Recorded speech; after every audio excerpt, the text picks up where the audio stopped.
छठी मैया की पूजा और उपासना का दिन, बड़ी संख्या में जो यहाँ पर व्रती हैं वो इकट्ठा हो गए हैं। यह है कालिंदी कुंज का इलाका। यहाँ पर आप देखिए धीरे धीरे करके जो लोग हैं वो पहुँचना शुरू हो गए हैं अपने परिवार के साथ। और यहाँ पर मैं आपको तस्वीर अगर दिखाऊं तो ये कालिंदी कुंज बैराज है। पीछे की तरफ जो इलाका है जो आप कैमरे की नज़र से देख सकते हैं वो दिल्ली का इलाका है और इस तरफ यूपी का इलाका है। तो इस तरफ तो इजाज़त है, इसीलिए यहाँ पर जो व्रती हैं वो अपने परिवार के साथ आना शुरू हो गए हैं, इकट्ठा हो गए हैं। लेकिन यहाँ दिल्ली में किसी भी नदी में जाकर अलाव नहीं, यानी कि जो आर्टिफिशियल पॉन्ड्स बनाए गए हैं सिर्फ उसमें ही आप सूर्य को अर्घ दे सकते हैं, यानी कि यमुना में जाकर आपको पूजा करने की अनुमति नहीं है। यहाँ पर मेरे साथ दिल्ली कांग्रेस अध्यक्ष अनिल चौधरी जी मौजूद हैं। दिल्ली में पूरी तरह से बैन है, लेकिन यूपी में यहाँ पर इकट्ठा होना शुरू हो गए हैं लोग। यहाँ पर तो खैर बैन नहीं है, क्या कहेंगे इस पर? बिल्कुल, ये दर्शाता है कि अरविंद और दिल्ली सरकार पूरी तरह से दिल्ली के जो लगभग 50 लाख से ज़्यादा व्रतधारी के ये पूर्वांचली लोग हैं उनको गुमराह कर रहे हैं, उनको झूठ बोल रहे हैं और झूठ एनजीटी के आदेश को लेकर कहा जा रहा है। हालांकि कि ये आदेश है मेरे हाथ में, ये आदेश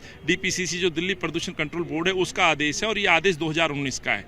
बावजूद उसके लास्ट ईयर भी छठ मनी थी, लेकिन इस बार लोगों को यमुना में आने से रोका जा रहा है। सवाल ये उठता है कि अरविंद सोए हुए क्यों थे? अरविंद ने 4-5 दिन पहले का बड़ी धूमधाम से छठ मनेगी।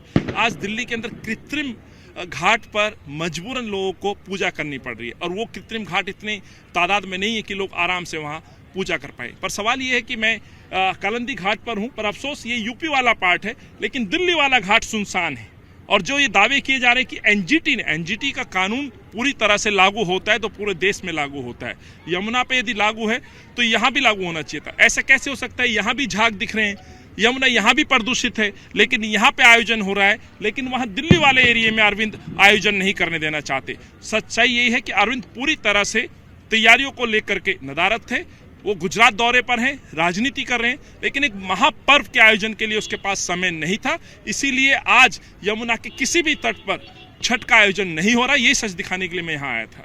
लेकिन दिल्ली सरकार की तरफ से लगातार ये कहा जा रहा है और उन लोगों ने अलग जगह व्यवस्था भी की है। कह सकते हैं आर्टिफिशियल पॉन्ड्स बनाए गए हैं, चाहे पटपटगंज हो, आईटी हो, अलग अलग जगह, यमुना से थोड़ी दूरी पर ही सही लेकिन बनाए। उन्होंने कहना है कि बहुत पुख्ता इंतजाम उन्होंने किए हैं छठ को लेकर। किस तरह के इंतजाम में मैं देखने आया हूँ अभी, और अभी जा रहा हूँ मैं आईटीओ पे भी। खबरें आ रही हैं कि वहाँ मैक्सिमम 200 से 400 लोग जाकर के छठ मना सकते हैं और जो भीड़ आने वाली लाख से ज़्यादा आने वाली है। ये किस तरह की व्यवस्था है? और फिर जिस तरह से कृत्रिम घाट बनाए हैं, आप देखिए वहाँ यमुना है, यदि यहाँ आकर के आप घाट बना रहे हैं तो जो प्रदूषण वहाँ फैलेगा वो तो यहाँ भी फैलेगा, तो वो व्यवस्था वहाँ भी हो सकती थी। सच्चाई यही है कि अरविंद अपने निकम्मेपन को छुपाने के लिए अरविंद जो है यमुना की तरफ लोगों को नहीं देना चाहते, क्योंकि सवाल उठेगा कि यमुना साफ क्यों नहीं, सवाल ये उठेगा कि आपकी छठ की तैयारियां क्यों नहीं है। और जो कृत्रिम घाट बने हैं वो 200-400 लोगों के लिए तो हैं, लेकिन हजारों की तादाद में जो लोग पहुंचेंगे वो कहाँ पूजा करेंगे?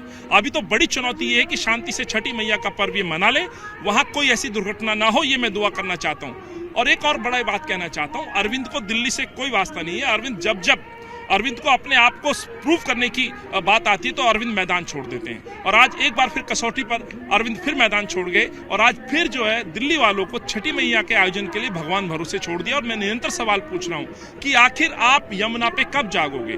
क्यों नहीं लोगों को पूजा अर्चना करने देना चाहते हैं? जो आप सिर्फ दिखावे के लिए हमने 1000 घाट बनाए हैं, मैक्सिमम 100 की आप फिगर ले लीजिए, कितने लोग पूजा करेंगे? दिल्ली में लगभग 50 लाख से ज्यादा छठ को मानने वाले अनुयायी लोग हैं और दिल्ली के लोग भी उसमें जुड़ रहे हैं। पूरे परिवार, आप देखेंगे एक का व्रत होगा लेकिन पूरे परिवार के साथ लोग आएंगे। अभी घंटे बाद आप देखिएगा पूरा मैदान भर जाएगा, कम से कम 1 लाख लोग यहाँ इकट्ठे होंगे। तो कैसे संभालेंगे परिस्थिति को? तो अरविंद झूठ बोल रहे हैं। सच्चाई है कि अरविंद इस बार पूरी तरह से छठ के आयोजन में फेल साबित हुए, फिर एक बार कसौटी की उम्मीद पर खरे उतर नहीं पाए, ये मैं कहना चाहता हूँ। बहुत शुक्रिया बात करने के लिए। तो आपने सुना कि कांग्रेस अध्यक्ष जो है अनिल चौधरी, उनका साफ तौर से कहना है कि जो दिल्ली सरकार की तरफ से व्यवस्थाएं की गई हैं वो पुख्ता नहीं है और ये व्यवस्थाएं जो है वो उनकी कमियों को नहीं छुपा पा रही है। लेकिन जो इस वक्त